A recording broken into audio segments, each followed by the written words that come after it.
الحمدللہ رب العالمین والصلاة والسلام علی رسولہ الکریم وعلی آلہ واصحابہ اجمعین اما بعد فاعوذ باللہ من الشیطان الرجیم بسم اللہ الرحمن الرحیم رب اشرح لی صدری ویسر لی امری واحلل عقدۃ من لسانی یفقہوا قولی۔ رمضان المبارک کے مہینے کے بارے میں ہم نے بات کی تھی کہ رمضان کا مقصد کیا ہے، جو کہ اللہ تعالیٰ نے قرآن میں بیان فرمایا لعلکم تتقون۔ روزے کس لیے رکھنے ہیں؟ رمضان کا مہینہ اس لیے دیا ہے کہ تاکہ ہم لوگ تقوی اختیار کریں اور تقوی حاصل کریں۔ اب اس تقوی کو حاصل کرنے کے لیے جو اس کا پہلا حصہ تھا، ہم نے کیا بات کی تھی کہ اللہ اور اللہ کے رسول صلی اللہ علیہ وسلم کی اطاعت، ہر اس چیز کو کرنا جس کے بارے میں اللہ اور اللہ کے رسول صلی اللہ علیہ وسلم نے کرنے کا حکم دیا۔ تو جو کرنے کے کام ہیں ان میں سب سے اہم کام جو ایک مسلمان کی زندگی میں ہے ایمان کے بعد، وہ کیا ہے؟ نماز کا پڑھنا۔ نماز کے بارے میں اللہ تعالیٰ نے قرآن میں کیا فرمایا؟ ان الصلاۃ تنہی عن الفحشاء والمنکر، کہ نماز بے حیائی اور منکر سے روکتی ہے اور بری باتوں سے روکتی ہے۔ اور تقوی کے لیے بھی یہ چیز کیا ضروری ہے کہ جہاں پہ نیک اعمال کرنا ضروری ہے وہاں پہ برائی سے رکنا بھی ضروری ہے۔ اب جب برائی سے ہم نے رکنا ہے تو حقیقت میں ہم نماز پڑھتے ہیں، لیکن نماز کے پڑھنے کی وجہ سے ہمارا جو دوسرا اسپیکٹ ہے جو برائی سے رکنے والا ہے وہ بھی اس میں کور ہو جاتا ہے۔ تو نماز ہمیں اللہ کی اطاعت کی طرف بھی لے کے جاتی ہے، کرنے والے کام میں نماز پڑھنی ہے، ظاہر ہے کرنے والے کاموں میں سے ہے، لیکن اس کا دوسرا فائدہ کیا ہے کہ جو نہ کرنے والے کام ہیں ان سے بھی بچنے میں ہمارے لیے مددگار ثابت ہوتی ہے۔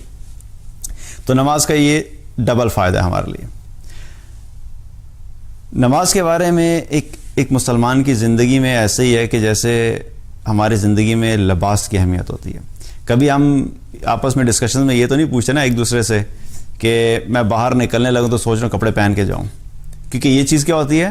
انڈرسٹوڈ ہوتی ہے کہ ظاہر ہے گھر میں ہوں گے تو لباس ہوگا، باہر نکلیں گے تو لباس ہوگا۔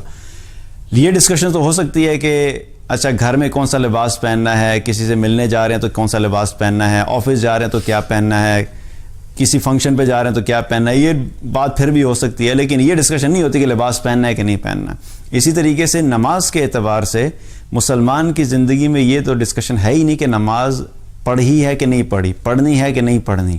یہ ڈسکشن ہو سکتی ہے کہ نماز کیسی پڑھی ہے، اچھی پڑھی ہے نہیں پڑھی، خشوع والی تھی کہ نہیں تھی، اہتمام کے ساتھ پڑھی کہ نہیں پڑھی، تو یہ سب ڈسکشن ہو سکتے ہیں، لیکن نماز پڑھنے یا نہ پڑھنے کے بارے میں ایک مسلمان کی زندگی میں کوئی ڈسکشن نہیں ہے۔ معاذ بن جبل رضی اللہ عنہ فرماتے ہیں کہ مجھے رسول اللہ صلی اللہ علیہ وسلم نے یمن کی طرف بھیجا اور مجھے فرمایا کہ یمن کے جو لوگ ہیں وہ اہل کتاب ہیں، جب تم ان کے پاس جاؤ تو ان کو سب سے پہلے اس چیز کی دعوت دینا کہ وہ اس چیز کی گواہی دیں کہ اللہ کے سوا کوئی عبادت کے لائق نہیں، لا الہ الا اللہ، اور تم ان کو اس چیز کی دعوت دینا کہ میں اللہ کا رسول ہوں، یعنی نبی صلی اللہ علیہ وسلم اللہ کے رسول ہیں۔ اگر وہ تمہاری اس دعوت کو قبول کر لیں تو پھر ان کو بتانا کہ اللہ تعالیٰ نے تم لوگوں پر دن اور رات میں 5 نمازیں فرض کی ہیں۔ تو آپ سوچئے کہ جو لوگ دین میں داخل ہو رہے ہیں، جو نان مسلمز ہیں، جو ریورٹ ہوتے ہیں، دین میں داخل ہوتے ہی سب سے پہلی چیز کس چیز کے بارے میں ترغیب دی جا رہی ہے؟ نماز کے بارے میں۔ یہ نہیں بتایا جا رہا کہ سچ بولنا ہے، جھوٹ نہیں بولنا، دیانتداری کرنی ہے، اخلاق کے ساتھ پیش آنا ہے، حقوق العباد کا خیال رکھنا ہے، لوگوں کا خیال رکھنا ہے، یہ سب بھی ہمارے دین کا حصہ ہیں۔ لیکن سب سے پہلی چیز کیا بتائی آپ صلی اللہ علیہ وسلم نے کہ ایمان میں آتے ہی سب سے پہلی چیز کیا ہے؟ نماز۔ تو نماز کی اتنی اہمیت ہے کہ ایک مسلمان کی زندگی میں سب سے پہلے جو سب سے اہم چیز ہے وہ ہے نماز۔ اب نماز کا فائدہ بھی ہے، آپ صلی اللہ علیہ وسلم نے بہت ساری احادیث میں اس نماز کے فضائل کے بارے میں بتایا کہ پڑھنے کا کیا فائدہ ہے، اور آپ صلی اللہ علیہ وسلم صحابہ کو مختلف مثالوں سے چیزیں سمجھایا کرتے تھے، اور چونکہ مثال سے بات سمجھانا جو ہے وہ آسان بھی ہوتی ہے، اور یہ اللہ کی بھی سنت ہے، اللہ کے رسول صلی اللہ علیہ وسلم کی بھی سنت ہے کہ آپ صلی اللہ علیہ وسلم بھی صحابہ کو مثال سے چیزیں سمجھایا کرتے تھے۔ ایک مرتبہ آپ صلی اللہ علیہ وسلم نے صحابہ سے کہا کہ تم لوگوں کا ایسے شخص کے بارے میں کیا خیال ہے کہ جس کے گھر کے باہر ایک صاف شفاف پانی کی نہر بہتی ہو اور وہ اس نہر میں دن میں 5 دفعہ اس نہر سے غسل کرتا ہو، نہاتا ہو اس کے پانی سے، تو کیا اس کے جسم پر کوئی میل کچیل باقی رہے گا؟ تو صحابہ نے عرض کی یا رسول اللہ اس کے جسم پہ تو کوئی میل نہیں رہے گا، وہ بالکل صاف شفاف ہو جائے گا. ظاہر ہے جو شخص 5 دفعہ دن میں نہاتا ہو، ایک دفعہ بھی دن میں نہائے تو انسان صاف ہو جاتا ہے، لیکن جو 5 دفعہ دن میں نہاتا ہو تو بالکل صاف ستھرا ہوگا. تو آپ صلی اللہ علیہ وسلم نے کیا فرمایا کہ 5 نمازوں کی مثال بھی ایسے ہی ہے. اللہ تعالیٰ ان 5 نمازوں کے ذریعے سے تم سب کے گناہوں کو مٹا دیتا ہے. کہ جیسے وہ پانی جسم کو صاف کر دیتا ہے، اسی طریقے سے نماز ہمارے گناہوں کو صاف کر دیتی ہے. جیسے پانی ہمارے ظاہری جسم کی صفائی کا سبب ہے، اسی طریقے سے نماز ہمارے باطن کی صفائی کا سبب ہے. ہمارے اندر جو جتنی بھی گندگی اکٹھی ہو چکی ہوتی ہے ہمارے اعمال کی وجہ سے، نمازیں جو ہیں، نماز پڑھنے سے جو کہ ہے وہ سب کچھ صاف ہو جاتا ہے. اسی طریقے سے ایک اور حدیث میں آتا ہے، آپ صلی اللہ علیہ وسلم نے فرمایا کہ 5 نمازیں کیا ہیں، ان کے ذریعے سے اللہ تعالیٰ نماز پڑھنے والے کے گناہوں کو معاف کرتا چلا جاتا ہے. فجر کی نماز پڑھی تو عشاء سے لے کے فجر کے گناہ معاف، ظہر کی پڑھی تو فجر سے لے کے ظہر تک کے گناہ معاف، عصر کی پڑھی تو ظہر سے عصر کے گناہ معاف، مغرب کی پڑھی تو عصر سے مغرب کے گناہ معاف، عشاء کی پڑھی تو مغرب سے لے کے عشاء کے گناہ معاف. اب ساتھ ساتھ ہم نماز پڑھ رہے ہیں اور نماز کے ذریعے سے آٹومیٹیکلی ہماری صفائی ہوتی چلی جا رہی ہے. تو یہ تقویٰ کے لیے کیا چیز ضرورت ہے کہ تقویٰ کے لیے یہ بھی ضروری ہے کہ ہمارے گناہ صاف ہوتے رہیں. تو ہمارے گناہوں کی صفائی کا ذریعہ ہے نماز، اور یہ تمام صغیرہ گناہ جو ہیں اللہ سبحانہ تعالیٰ ہمارے نماز کے ذریعے سے معاف کرتا چلا جاتا ہے. اب نماز کے اعتبار سے اگر دیکھیں تو مختلف قسم کے آپ کو رویے ملیں گے، بلکہ اگر آپ انسانوں کا جائزہ لیں تو ہم 3 بڑی کیٹیگریز میں جو ہیں وہ انسانوں کو، بلکہ مسلمانوں کو، انسانوں میں تو نہیں کہنا چاہیے کیونکہ نماز تو فرض ہی مسلمانوں پہ ہے. جب اسلام میں آئیں گے تو تبھی نماز، جو مسلمان نہیں ہے اس پہ تو نماز فرض بھی نہیں. تو مسلمانوں کے اعتبار سے 3 طرح کے لوگ ہیں جو کہ نماز کے اعتبار سے دیکھا جائے. پہلی کیٹیگری وہ ہے جو لوگ نماز پڑھتے ہی نہیں، بالکل نماز نہیں پڑھتے. یہ پہلی کیٹیگری ہے، اور یہ بڑی خطرناک کیٹیگری ہے کیونکہ جو شخص نماز نہیں پڑھتا اس کے بارے میں قرآن میں اور احادیث میں بہت سخت وعیدیں ہیں اور اس کے بارے میں بہت سخت احکامات ہیں. جو نماز نہیں پڑھتا اس کے بارے میں اللہ تعالیٰ نے قرآن میں ایک منظر بیان کیا ہے قیامت کے دن کا. جو لوگ اپنی نمازیں نہیں پڑھتے یا نمازوں کا اہتمام نہیں کرتے، یا آپ اگر پڑھتے ہیں تو دکھاوے کے لیے پڑھتے ہیں، یا صرف جو منافقین کی جو نماز تھی، جس طرح منافقین بھی تھے آپ صلی اللہ علیہ وسلم کے دور میں، تو منافقین بھی نماز پڑھا کرتے لیکن وہ حیت منافق تھے، تو ان کی بھی نمازیں جو تھیں وہ قبول نہیں کی جائیں کیونکہ وہ اللہ کی خاطر نہیں پڑھتے تھے، وہ صرف اپنے آپ کو ظاہری طور پہ دکھانے کے لیے پڑھتے تھے کہ ہم مسلمانوں میں سے، تو وہ منافقین تھے. اب جو لوگ نماز نہیں پڑھتے دنیا میں، ان کے بارے میں کیا ہوگا کہ قیامت کے دن اللہ تعالیٰ نے ایک منظر بیان کیا قرآن کے اندر کہ یوم یکشف عن ساق، کہ جس دن پنڈلی کھول دی جائے گی. اس سے کیا مراد ہے؟ پنڈلی کھول دی جائے گی مراد ہے کہ اللہ تعالیٰ اپنی پنڈلی ظاہر کرے گا. اب اللہ کی پنڈلی کیسی ہوگی اس ڈسکشن میں ہمیں جانے کی ضرورت نہیں ہے، واللہ عالم. اس کا ایک اور مطلب کیا ہے کہ اللہ تعالیٰ اپنی تجلی ظاہر کرے گا. اب آپ سوچئے کہ جب اللہ سبحانہ تعالیٰ اپنی تجلی قیامت کے دن ظاہر کرے گا تو جیسے ہوتا ہے نا کہ کوئی بھی معزز انسان آ رہا ہو، یا کوئی پریزیڈنٹ آ رہا ہو، یا کوئی ایسا انسان آ رہا ہو جو پروٹوکول جس کو ملتا ہے، تو جو ہی وہ آتا ہے تو کیا تو لوگ اکثر کھڑے ہو جاتے ہیں اس کے پروٹوکول میں. تو اب قیامت کے دن کیا ہوگا؟ جب اللہ تعالیٰ اپنی تجلی ظاہر کرے گا تو فوراً حکم ہوگا یوم یکشف عن ساق ویدعون الی السجود. سب کو حکم کیا دیا جائے گا کہ سجدے میں گر جاؤ، سجدے میں گر جاؤ. اللہ کی تجلی ہے، اللہ ظاہر ہو گئے، اللہ سبحانہ تعالیٰ اپنا دیدار کرا رہے ہیں، اللہ سبحانہ تعالیٰ اپنے قیامت والے دن اپنے تجلی ظاہر کر رہے ہیں، تو سب کو حکم ہوگا کہ سجدے میں گر جاؤ. آپ سوچئے کہ قیامت کا دن ہے، ویسے ہی ہولناکی ہوگی، لوگ خوف کے عالم میں ہیں، کسی کو پتہ نہیں ہے کہ کیا ہوگا. جنت لے آئی جائے گی، جہنم آ جائے گی سامنے، ترازو قائم کر دیا جائے گا، نامہ اعمال کس کو کس ہاتھ میں ملیں گے کوئی پتہ نہیں ہے.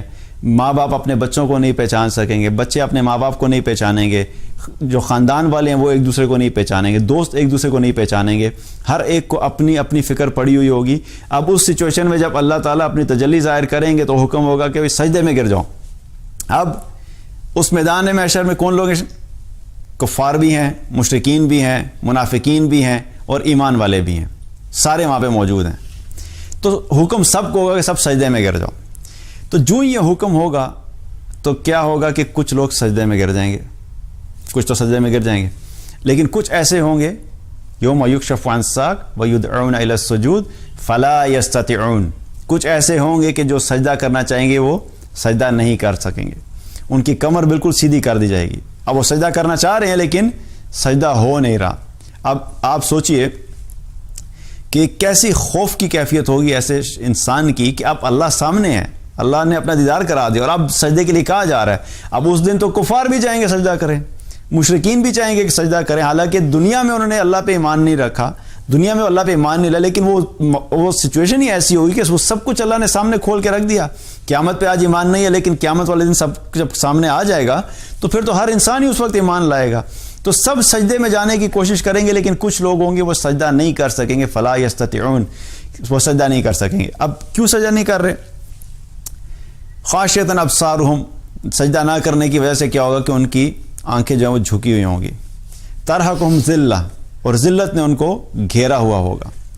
اب جب سجدے کا حکم ہوا تو ہوگا بھی سجدہ کیوں نہیں کر پا رہے، سجدہ کرو، سجدہ کیوں نہیں ہو رہا؟ قد کانوا یدعون الی السجود وہم سالمون، یہ آج اس لیے سجدہ نہیں کر پا رہے کہ جب یہ دنیا میں بالکل صحیح سلامت تھے اس وقت ان کو سجدے کے لیے بلایا جاتا تھا، ان لوگوں نے اس وقت سجدے کا انکار کیا. آج یہ سجدہ کرنا چاہتے ہیں، آج اللہ کو ان کے سجدوں کی ضرورت نہیں ہے، اللہ تعالیٰ ان کی کمر کو سیدھا کر دیں گے. آج یہ سجدہ کرنا چاہتے بھی ہیں لیکن سجدہ نہیں کر سکیں گے، کیونکہ دنیا میں انہوں نے اپنے جسم کو اللہ کے سامنے جھکنے کا عادی نہیں بنایا تھا. تو آج اللہ نے ہمیں صحیح سلامت رکھا ہوا ہے، الحمدللہ. اللہ نے ہمیں نعمتیں دی ہوئی ہیں، جسم دیا ہوا ہے، ہم چل پھر سکتے ہیں، ہم دنیا کا ہر کام کر سکتے ہیں. لیکن جب اللہ تعالیٰ دن میں 5 دفعہ نماز کے لیے بلاتا ہے اس وقت ہم نماز کے لیے نہ جائیں تو قیامت کے دن پھر کیسے ہم ایکسپیکٹ کر سکتے ہیں کہ قیامت کے دن ہم جھکنے والوں میں شامل ہوں گے؟ اللہ تعالیٰ ہم سب کو ان لوگوں میں شامل کرے کہ جب یہ صدا ہو تو ہم سارے کے سارے جھک جائیں. لیکن تھوڑا سا ہمیں لاجیکلی بھی سوچنے کی ضرورت ہے کہ جب ہم نے دنیا میں اللہ کے سامنے سجدے کا انکار کر دیا تو آخرت میں کیسے سجدہ کریں گے؟ آج اللہ کو ہم نے دیکھا نہیں ہے اور اللہ تعالیٰ کے یہاں مطلوب ایمان مطلوب بھی کیا؟ ایمان بالغیب ہے. ایمان بالغیب کے نتیجے میں ہم آج اللہ کے سامنے سجدہ کرتے ہیں، لیکن جب دیکھ لیں گے تو پھر تو سبھی سجدہ کریں گے. اس وقت اس ایمان کی کوئی ویلیو نہیں ہوگی، اس وقت اللہ کو ان سجدوں کی اللہ کے یہاں کوئی قدر و قیمت نہیں ہے. آج جو سجدے کیے جائیں گے وہ اللہ کے یہاں محبوب بھی ہیں اور آج ہی ان سجدوں کی قدر و قیمت ہے. تو یہ وہ لوگ ہیں جو دنیا میں سجدہ نہیں کرتے، ان لوگوں کے لیے قیامت کے دن یہ بڑا ایک خوفناک منظر ہے. تو پہلی چیز کیا ہے کہ جو لوگ نہیں پڑھتے، یہ ایک جو ہے ایک ایسی سچویشن ہے جو اللہ تعالیٰ ہم سب کو اس سچویشن سے محفوظ کرے.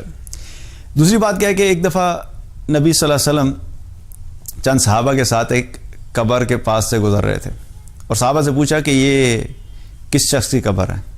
تو صحابہ نے عرض کی یا رسول اللہ یہ فلاں شخص کی قبر ہے. تو آپ صلی اللہ علیہ وسلم نے فرمایا کہ اس وقت اس شخص کو 2 رکعت نماز تمہاری دنیا کی تمام چیزوں سے زیادہ پسندیدہ ہے. یعنی اگر اس کو آپشن دے دی جائے کہ تم نکلو اور 2 رکعت نماز پڑھو اور دوسری طرف آپشن کیا ہے کہ تمہاری دنیا اور دنیا میں جو کچھ موجود ہے اس میں سے لے لو، تو وہ شخص 2 رکعت نماز کو پریفر کرے گا، 2 رکعت نماز پڑھنے کو پسند کرے گا. کیونکہ دیکھیے آج اللہ تعالیٰ نے ہمیں جو زندگی دی ہوئی ہے، ہمارے سامنے ان اعمال کی قدر و قیمت آج نہیں ہے. آج ہم دنیا کو دیکھ رہے ہیں، دنیا کی چیزوں کی ہمارے ہاں قیمت ہے، ہم دنیا کی چیزوں سے اثر انداز ہوتے ہیں. تو ہم جو نماز کا جو انکار ہوتا ہے، یا انکار نہیں تو نماز کا جو چھوڑنا ہوتا ہے، وہ بھی کس وجہ سے ہوتا ہے؟ دنیا ہی کے کاموں کی وجہ سے. کوئی شخص کہتا ہے میں اپنی جاب میں اتنا مصروف تھا جو میں نماز نہیں پڑھ سکا. کوئی کہتا ہے میں بزنس میں اتنا مصروف ہوتا ہوں میرے پاس ٹائم نہیں نکلتا. کچھ لوگ کہتے ہیں جی ہماری پڑھائی اتنی سخت ہے ہم نماز نہیں پڑھ سکتے. کچھ لوگ اپنے گھروں میں اتنے مصروف ہوتے ہیں ہم نماز نہیں پڑھ سکتے. اور کچھ لوگ بلا وجہ نماز نہیں پڑھتے. تو مرنے کے بعد ہمیں احساس ہوگا کہ جو 2 رکعت ہیں اس کی کیا قدر و قیمت ہے. آج اگر ہم یہ احساس کر لیں تاکہ ہم جانے سے پہلے اپنے لیے وہ سارا زیادہ راہ لے کے جائیں جس کا احساس ہمیں مرنے کے بعد ہوگا. اسی طریقے سے جو نماز ہے، نماز کے بارے میں آپ صلی اللہ علیہ وسلم نے جو چھوڑنے والے ہیں ان کے بارے میں بڑے سخت الفاظ استعمال کیے. بین العبد و بین الکفر ترک الصلاۃ. آپ صلی اللہ علیہ وسلم نے فرمایا کہ بندے اور کفر کے درمیان جو چیز فرق کرتی ہے وہ کیا ہے؟ وہ نماز ہے. اور صحابہ فرماتے ہیں کہ ہم آپ صلی اللہ علیہ وسلم کے دور میں کسی عمل کے چھوڑنے کو کفر نہیں سمجھتے تھے سوائے اس کے کہ جو شخص نماز کو چھوڑ دے. تو نماز کے چھوڑنے کے علاوہ کوئی ایسا عمل نہیں تھا جس کو ہم کفر سمجھتے تھے. تو صحابہ بھی اس بارے میں ان کے بھی جو رائے تھی وہ یہی تھی کہ جو شخص نماز نہیں پڑھتا وہ تو اسلام میں ہی نہیں ہے. تو یہ اتنا خطرناک کام ہے کہ انسان کا اپنا اسلام اور ایمان جو ہے وہ خطرے میں پڑ جاتا ہے جو نماز نہیں پڑھتا. تو یہ چیز ہے کہ نماز کا ہم نے اہتمام کرنا ہے، کیونکہ نماز کے بغیر ایک مسلمان کی زندگی نہیں ہے. اور قیامت کے دن بھی سب سے پہلے جس چیز کا سوال کیا جائے گا وہ کس چیز کا سوال ہوگا؟ وہ نماز کا سوال ہوگا. قیامت والے دن سب سے پہلے کس چیز کے بارے میں پوچھا جائے گا؟ اخلاق کے بارے میں نہیں پوچھا جائے گا، حقوق العباد کے بارے میں نہیں پوچھا جائے گا، سچ بولنا، جھوٹ بولنا، یہ سب چیزیں نہیں. سب سے پہلا سوال کیا ہے؟ نماز. اور آپ صلی اللہ علیہ وسلم نے فرمایا کہ جس کی نماز صحیح نکلی اور پوری نکلی اس کی باقی اعمال بھی صحیح نکلیں گے. کیونکہ نماز ایک ایسی چیز ہے کہ جو انسان نماز صحیح طریقے سے پڑھتا ہے اور جو اس کے تقاضے ان کو پورا کرتا ہے، وہ نماز انسان کو اللہ کی اطاعت پہ لے آتی ہے. وہ جذبہ اس کے اندر آ جاتا ہے. جو شخص اللہ کی اطاعت کی طرف آ جاتا ہے پھر وہ باقی اعمال میں بھی اللہ کی اطاعت کرنے کی کوشش کرتا ہے. لیکن جس نے 5 دفعہ دن میں نماز کو ہی چھوڑ دیا وہ باقی اعمال میں اللہ کی اطاعت کیسے کر سکتا ہے؟ تو پہلا سوال کیا ہوگا قیامت کے دن؟ نماز کا ہوگا.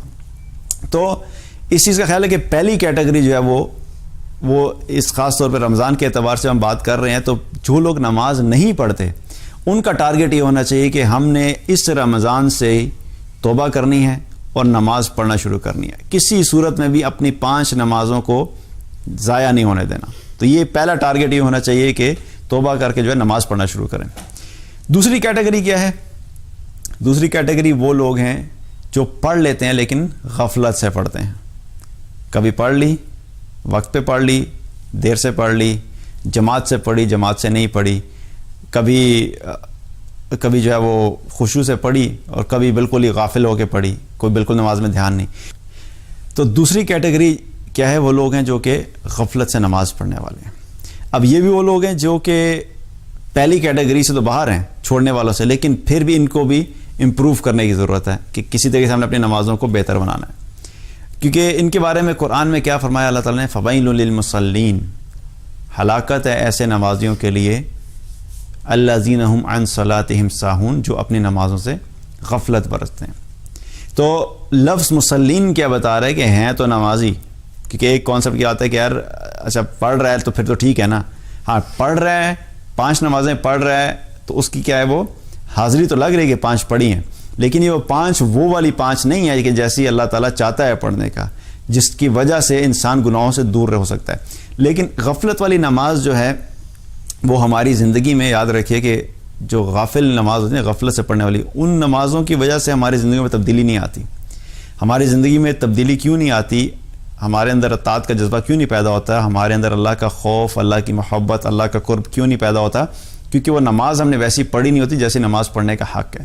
اب جو غفلت سے نمازیں پڑھنے والی ہیں ان کے بارے میں بھی اللہ تعالیٰ نے قرآن میں سخت وعید دی ہے. فَوَيْلٌ لِّلْمُصَلِّينَ الَّذِينَ هُمْ عَنْ صَلَاتِهِمْ سَاهُونَ، کہ یہ وہ لوگ ہوں گے جن کے لیے ویل ہے. ویل ہے ایک جہنم کی ایک وادی کا نام ہے، جس کے بارے میں ابن کثیر رحمۃ اللہ علیہ نے اس کی تفسیر میں لکھا ہے کہ جس سے جہنم کے باقی حصے بھی دن میں 400 دفعہ پناہ مانگتے ہیں. تو یہ بھی وہ لوگ ہیں جو کہ غفلت سے نماز پڑھنے والے ہیں. تو غفلت سے نماز نہیں پڑھنی، وقت پہ نماز پڑھنی ہے. اور اسی طریقے سے جو نماز مردوں کے لیے ہے وہ کیا ہے؟ جماعت سے پڑھنا لازمی ہے. مردوں کے لیے جماعت سے پڑھنا لازمی ہے. اور جو لوگ صرف انڈیویجولی اپنی نماز پڑھ لیتے ہیں، جو مرد حضرات ہیں خاص طور پہ، تو یاد رکھیے کہ اس چیز کو آپ صلی اللہ علیہ وسلم نے سخت ناپسند فرمایا ہے، جو کہ نماز سے جو مرد ہے نماز جماعت سے نہ پڑھے. جو منافقین تھے وہ کیا کیا کرتے تھے آپ صلی اللہ علیہ وسلم کے دور میں کہ وہ بھی نماز پڑھا کرتے تھے اور جماعت سے پڑھا کرتے تھے، لیکن فجر اور عشاء کی نماز جماعت سے نہیں پڑھتے تھے. اور آپ صلی اللہ علیہ وسلم نے فرمایا کہ فجر اور عشاء کی نماز جو ہے وہ منافقین پہ بہت بھاری ہوتی ہے. تو یہ فجر اور عشاء کی جماعت چھوڑنا کیا ہے؟ یہ نفاق کی ایک علامت بھی ہے کہ منافقین کے اوپر یہ فجر اور عشاء کی جو نماز جو ہے وہ جماعت سے پڑھنا بھاری ہوتی ہے. تو اس چیز کا خیال رکھنا کہ مردوں نے ہر نماز ہی جماعت سے پڑھنی، لیکن فجر اور عشاء کی نماز بالخصوص اس کی کوشش یہ کریں کہ جماعت سے ہم نے پڑھنی ہے. تو اس رمضان میں اس چیز کی کوشش کریں، کیونکہ آپ صلی اللہ علیہ وسلم نے ایک اور حدیث میں بتایا کہ جو جماعت سے نماز نہیں پڑھتے اور بغیر کسی وجہ کے جماعت کو چھوڑ دیتے ہیں، اس چیز کو سخت ناپسند فرمایا.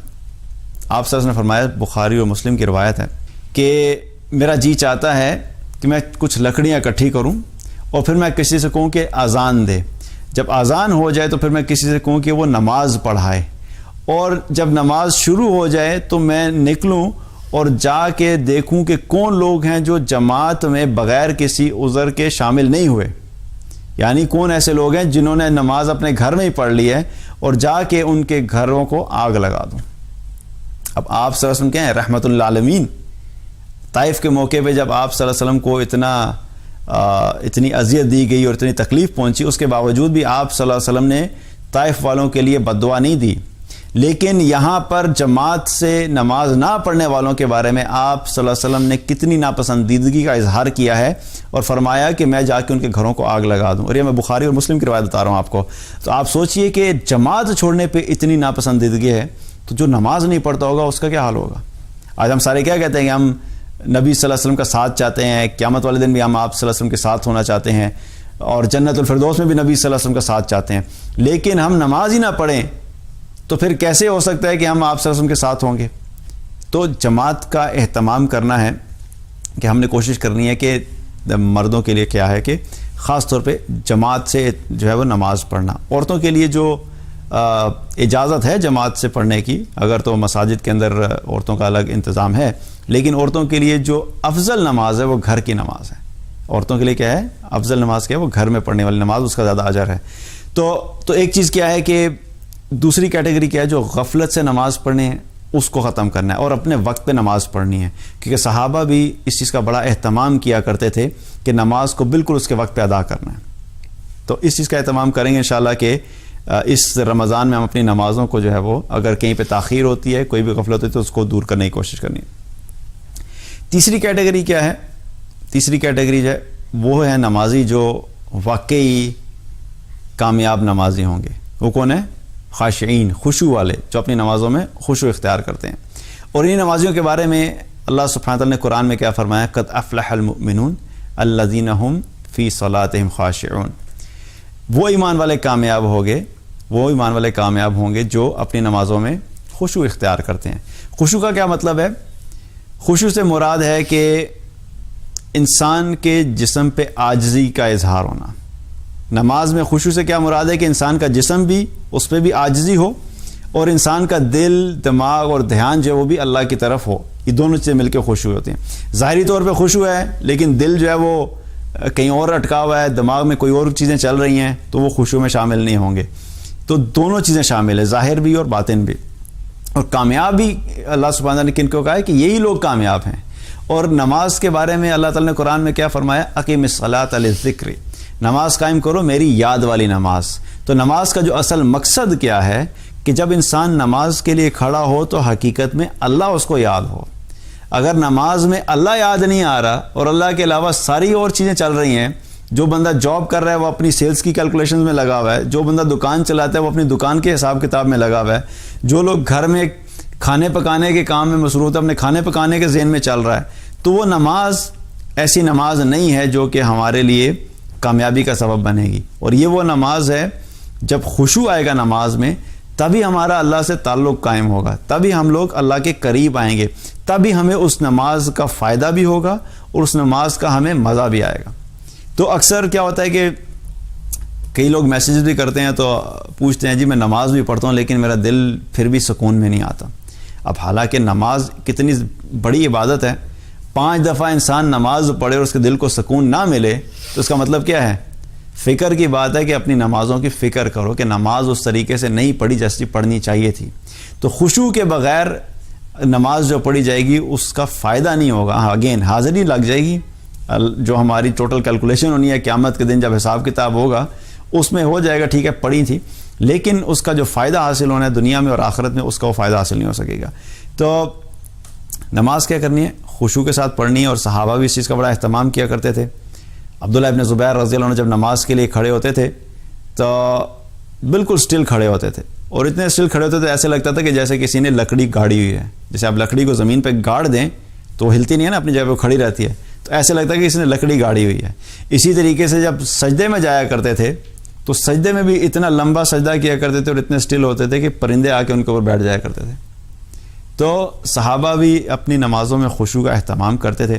تو جو لوگ نماز پڑھتے ہیں اور 5 وقت کی پڑھتے ہیں اور اہتمام بھی کرتے ہیں ان کا ٹارگٹ کیا ہونا چاہیے اس رمضان میں کہ ہم نے اپنی نمازوں میں خشوع کو امپروو کرنا ہے، اور اس کی پریکٹس کرنے کا ایک سب سے بہترین موقع کیا ہے؟ قیام اللیل۔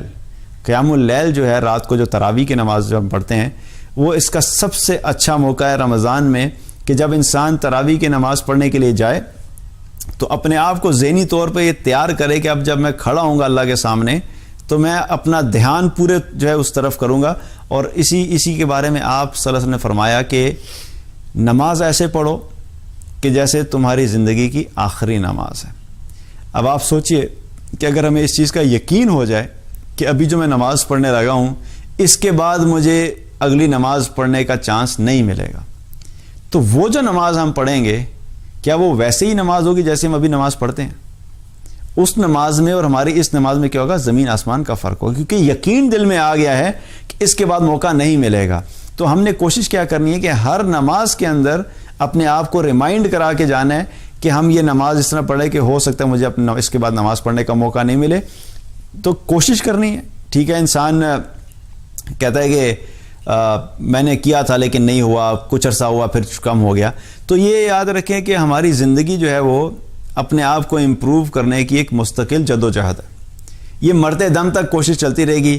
کبھی انسان تھوڑا سا نیچے ہو جاتا ہے، کبھی خشوع بہت اچھا ہوتا ہے نماز میں، کبھی ایسی سچویشن ہوتی ہے کہ خشوع تھوڑا کم ہو جاتا ہے۔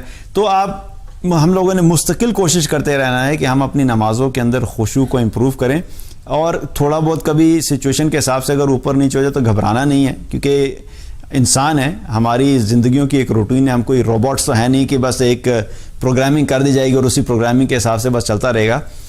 وقت کے ساتھ ساتھ جگہ کے اعتبار سے، حالات کے اعتبار سے جو ہے چیزیں تبدیل ہوتی رہے، لیکن کوشش کرنی ہے کہ جتنی زیادہ نمازیں ہم خشوع سے پڑھ سکیں اتنی ہمارے لیے فائدہ مند ہیں۔ وہ نماز ہمارے لیے برائیوں سے رکنے کے لیے بھی مددگار ثابت ہوگی، یہ نماز ہمارے لیے آخرت میں کامیابی کا بھی سبب بنے گی، اور یہی وہ نماز ہے جس کا تقاضا بھی اللہ نے کیا ہے، اقیم الصلاۃ علی ذکر۔ تو ٹارگٹ ہمارا یہ ہونا چاہیے کہ ہم نے وہ والی نماز پڑھنی ہے جو خشوع اور خضوع والی نماز ہو۔ تو 3 طرح کے جو لوگوں کی ہم نے بات کی، اس کو جو ہے سمرائز کر لیتے ہیں۔ پہلی کیٹیگری وہ لوگ ہیں جو نماز پڑھتے ہی نہیں ہیں، ان کا ٹارگٹ رمضان میں کیا ہو کہ آج کے بعد اس رمضان سے میں شروع کروں گا، آج ہی سے نماز پڑھنا شروع کروں گا، اور انشاءاللہ تعالی مرتے دم تک اب میں نے نماز نہیں چھوڑنی۔ ان کا ٹارگٹ یہ ہونا چاہیے۔ اور یہ جو میں نے بات بتائی شروع میں، تو اس کا مقصد یہ نہیں ہے کہ لوگوں کو ڈرانا، یا ایک ہمارا ایک کانسیپٹ ہوتا ہے نا کہ یار آپ بات کرتے ہیں لوگوں کو ڈرا دیتے ہیں۔ تو یاد رکھیے کہ اللہ تعالیٰ نے جو قرآن میں اور رسول اللہ صلی اللہ علیہ وسلم کے ذریعے سے جو بھی چیز ہم تک پہنچائی، وہ حقیقت میں ہمارے لیے کیا ہے؟ وہ وارننگ ہے۔ ہمیں پہلے سے بتا دیا گیا کہ دیکھو تم ان لوگوں میں شامل مت ہونا کہ کل کو قیامت کے دن تمہیں اس قسم کے حالات کا سامنا کرنا پڑے۔ یہ حقیقت میں اللہ کی رحمت ہے کہ اللہ نے ہمیں دنیا میں یہ سب کچھ بتا دیا۔ آپ سوچئے کہ اگر آگے جا کے ہمیں سرپرائزز ملنا شروع ہو جاتے تو تب بھی تو ہم کچھ نہیں کر سکتے تھے نا۔ اللہ سبحانہ تعالیٰ بادشاہ ہے، وہ خالق کائنات ہے، اس نے ہمیں پیدا کیا ہے، وہ اگر ہمیں بتائے بغیر بھی کہہ دیتا کہ بس اب تم آنا قیامت کے دن میں تمہیں دیکھ لوں گا، اور کچھ نہ بتاتا کہ یہ کامیابی کے ایک کرائٹیریا، ناکامی کے ایک کرائٹیریاز ہیں، تو تب بھی تو ہم نے اللہ کا سامنا کرنا ہی تھا۔ تو یہ اللہ کی رحمت ہے کہ اللہ تعالیٰ نے ہمیں اس دنیا میں یہ بتا دیا کہ دیکھو یہ غلطیاں کر کے مت آنا۔ تو ہمیں پتہ لگ گیا کہ نہ پڑھنے والوں کے لیے کتنی سخت سزا ہے۔ تو پہلا کام کیا کرنا ہے کہ جو نہیں پڑھنے والے وہ فوکس کریں گے انشاءاللہ کہ ہم نماز نہیں چھوڑیں گے۔ دوسری کیٹیگری کیا ہے؟ جو غفلت سے نماز پڑھنے والے ہیں، انہوں نے کیا کوشش کرنی ہے کہ اہتمام سے نماز پڑھنی ہے، اپنی نمازوں سے غافل نہیں ہونا، ڈیلے نہیں کرنا، مردوں نے جماعت سے نماز پڑھنی ہے، اس چیز کا اہتمام کرنا ہے۔ اور آخری کیٹیگری کیا ہے کہ جو اہتمام سے پڑھتے ہیں، وقت پہ بھی پڑھتے ہیں، جماعت سے بھی پڑھتے ہیں، لیکن خشوع سے نہیں پڑھتے۔ انہوں نے کیا ٹارگٹ کرنا ہے کہ اپنی نمازوں میں خشوع لے کر آنا ہے، کیونکہ یہ وہ درجہ ہے جو کہ انسان کو دنیا میں بھی سکون اور راحت دیتا ہے، نماز کا یہ خشوع والی نماز، اور آخرت میں بھی انشاءاللہ کامیابی کا سبب بنے گی۔ اللہ تعالیٰ ہم سب کو عمل کی توفیق عطا فرمائے۔